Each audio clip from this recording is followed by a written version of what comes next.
Do you guys ever have those friends that invite you to things and you automatically know that they're going to be off the wall? So I'm going to tell you about mine. So my friend Ryan Rosario, really cool friend of mine. We've been friends since like the 7th grade.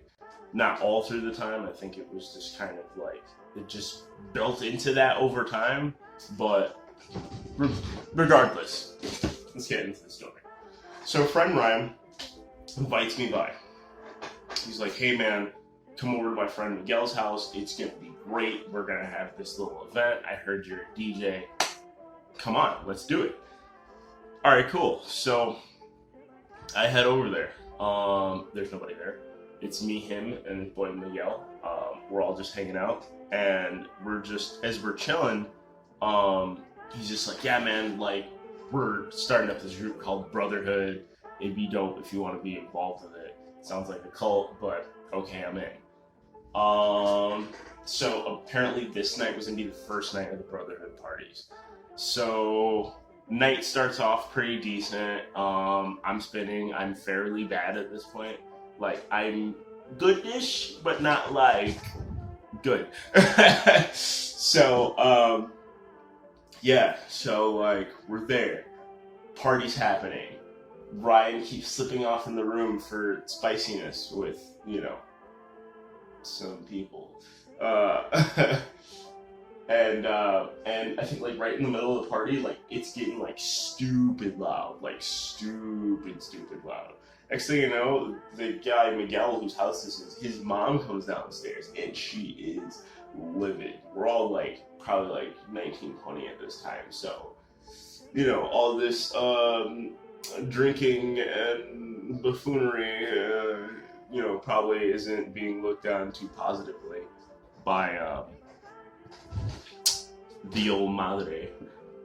So like she comes down and she is yelling. She's got like her like screaming poodle dogs with her because she had like 10. Like she's got screaming dogs. It's her a legion of puppies and they're just snapping. She's snapping. Get out of here! Ah, blah, blah, like you know, it's all in Spanish. So I'm getting bits and pieces of it. So point blank, we got to get out of there. I hop in the car of someone who wasn't sober. So we're swerving the whole way, and I'm like not so sober myself, so I'm just kind of like, okay, this could be the end, but you know, at least it was fun. You know, so we make it to the next destination, which just happens to be Ryan's house. I've never been to Ryan's house. Like, yeah, friends with him since 7th grade. Like, we're entering like 6th, 7th year of us knowing each other. Still never been to his house. This is my first time being at his house. Wow, this house is really, really nice. So I'm just kind of like, okay, like this is pretty decent. He's like, yo, we're gonna go to my room. We're gonna take the party to my room. All right, cool. So we're squishing everyone that was in an entire basement of a house into a bedroom. And it's super packed in there. There's a lot of people. We got like a little tiny station of where I'm doing music. I'm super cramped, and I'm just kind of like, okay, well it's happening. And then all of a sudden, his dad comes out of nowhere, and he is pissed. He is like, "Who told you could bring all these people here?" And I'm just looking like, like, like his dad gets super pissed and his dad is punching him in the face. He's like, and my friend, he's really like respectable towards his family, so he's not gonna hit his dad back, and he's just taking these face punches. He's like, ooh, and I'm just like, oh my god, this is intense. And he gets so mad, instead of punching his dad back, he just starts punching the wall, and he punches a clear, like, Kyle-sized hole in that wall. And then he's like, bump this, I'm out of here. We start walking, and we're leaving, and we're like, okay, yeah, that was intense. It's cold. Can I go home? Nah, we got another spot to go to. Okay, alright, yeah, sure, let's go. Let's bump it, yeah, come on. So we head over to Lord knows whose basement, and it is probably like 2, 3 o'clock in the morning. Um, oodles and noodles of people are still pouring in, and like that just shows you the commitment that people had to like going to parties at that day and age. I don't know why or what for or what the point of any of, I don't know. The turnip is real, and you got to follow the turnip. That's the law of man at that time. When you're 18, 19 years old, that's what it is. Follow the turnip.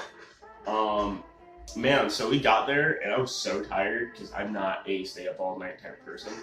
I know DJ, that definitely defeats the purpose of being a DJ, but is what it is. Even to this day, like, still not a stay up all night person.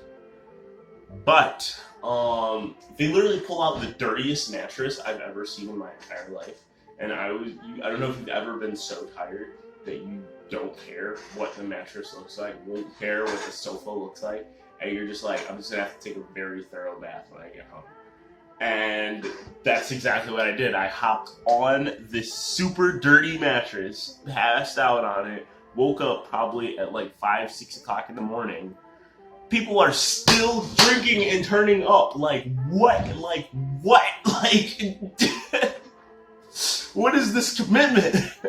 And, you know, Ryan's still there, and his boy Miguel's still there, and all these people from, like, the first party there.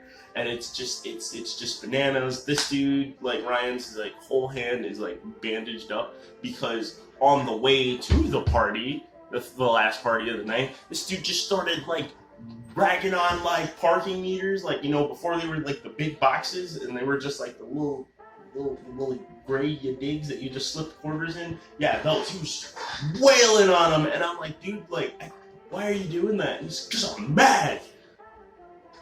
Okay, sure, man, yeah, do that. Cool story, bro. Lo and behold, I have a curfew. Especially during this time, I have a curfew. I got home. My mom was livid. I probably got hit. I can't remember. It was some years ago. But you live and you learn.